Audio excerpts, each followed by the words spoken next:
Les sanctions américaines accentuent la pression contre le régime de Nicolás Maduro.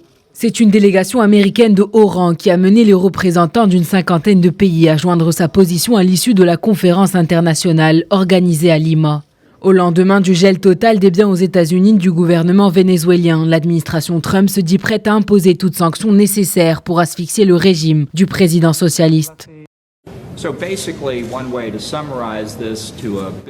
Une façon de résumer la situation à une firme, par exemple, serait de lui demander de choisir entre faire des affaires au Venezuela ou aux États-Unis.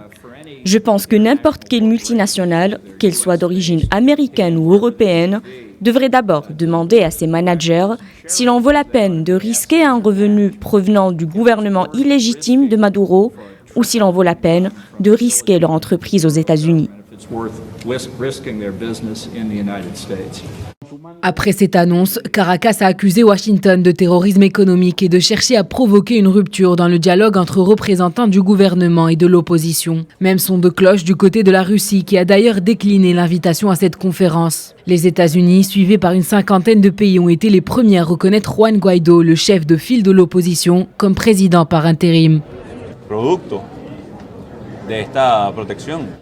La première chose à dire est que tout ce que nous nous sommes battus pour est protégé dorénavant. Nos biens à l'étranger nous serviront durant la période de rétablissement du Venezuela. Ces sanctions ne sont pas contre notre pays.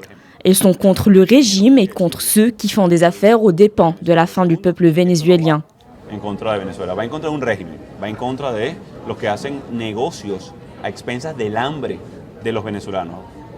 Suite à l'annonce de plusieurs mesures successives prises par Washington, les États-Unis marquent le début d'un embargo économique total décrété contre le Venezuela. Le pays doté des plus grandes réserves de pétrole au monde se retrouve sujet au même traitement que des pays tels que la Corée du Nord, l'Iran, la Syrie et Cuba.